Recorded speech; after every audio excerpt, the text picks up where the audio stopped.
Welcome to my channel. আচ্ছা, প্রত্যেকটা কিংবদন্তির গল্পেরই তো একটা শুরু থাকে, তাই না? আজকে আমরা ঠিক এমনই এক আধুনিক পৌরাণিক কাহিনীর জন্ম দেখব কিভাবে একজন সাধারণ মানুষ হয়ে ওঠে অসাধারণ। চলুন তাহলে গল্পটার আরও গভীরে যাওয়া যাক। এই একটা কথাই কিন্তু পুরো গল্পের ভিত্তি।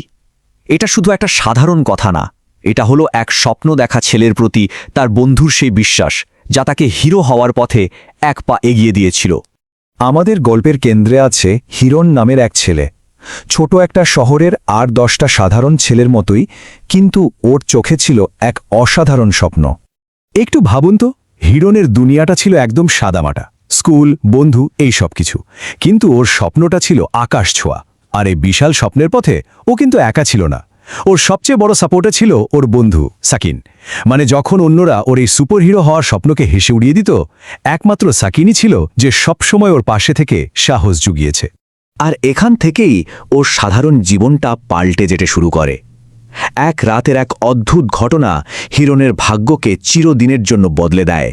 সেই রাতে হিরণ আকাশে এক রহস্যময় আলো দেখতে পায়, যা ওকে চুম্বকের মতো টানছিল। কৌতূহলটা আর চেপে রাখতে না পেরে ও একাই চলে যায় কাছের পাহাড়টার দিকে। কিন্তু ও তখনও জানত না যে ওখানে এমন কিছু অপেক্ষা করছে যা ওর জীবনটাকে আর আগের মতো রাখবে না। রূপান্তরের মুহূর্তটা ছিল সত্যিই অবিশ্বাস্য। ওই রহস্যময় আলো হিরণকে পথ দেখিয়ে নিয়ে যায়, আর সেখানেই 4টি মৌলিক শক্তি ওর শরীরের সাথে মিশে যায়। এভাবেই এক সাধারণ ছেলে হয়ে ওঠে প্রকৃতির শক্তির ধারক, এক নতুন নায়ক।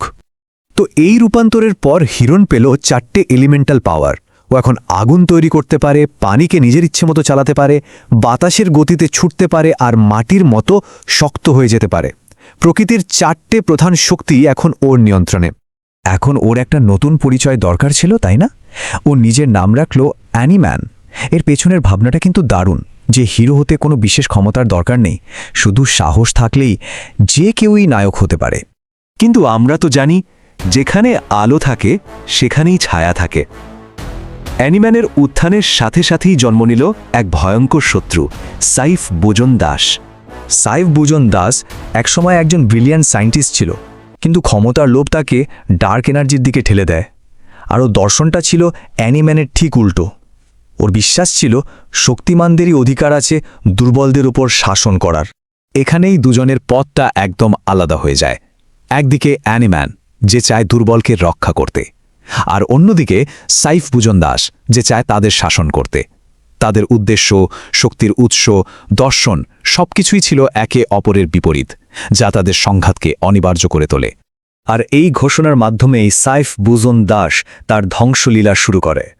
ওর এই শীতল গলা পুরো শহরের উপর এক কালো ছায়া ফেলে দেয়, যা ছিল এক ভয়ঙ্কর বিপদের পূর্বাভাস। এখন সময় সেই অবশ্যম্ভাবী লড়াইয়ের। একদিকে এলিমেন্টাল পাওয়ারের আলো, আর অন্যদিকে অন্ধকারের ছায়া। এই যুদ্ধটা শুধু দুজনের মধ্যে ছিল না, ছিল দুটো ভিন্ন আদর্শের মধ্যেও।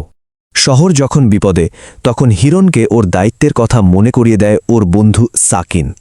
আর এই একটা কথাই হিরণকে অ্যানিম্যান হিসাবে প্রথমবার সবার সামনে আসতে সাহস যোগায়।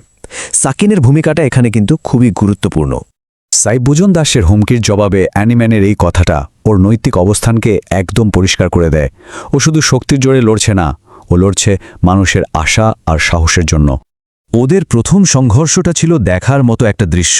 সাইফ বুজন দাস যখন অন্ধকার দিয়ে পুরো শহর ঢেকে ফেলছিল, অ্যানিম্যান তখন আগুনের শক্তি ব্যবহার করে সেই অন্ধকারকে হটিয়ে আলো ফিরিয়ে আনছিল। যুদ্ধ চলতেই থাকে।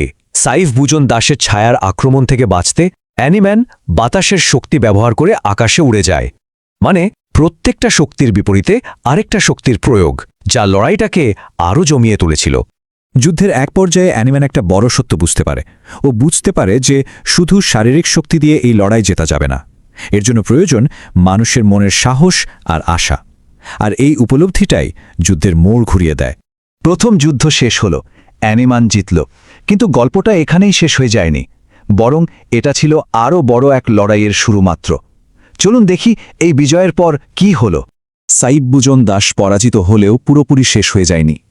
অন্ধকারের মধ্যে মিলিয়ে যাওয়ার আগে ওর এই কথাটা স্পষ্ট বুঝিয়ে দেয় যে আসল বিপদ এখনও কাটেনি, হয়তো এটা সবে শুরু।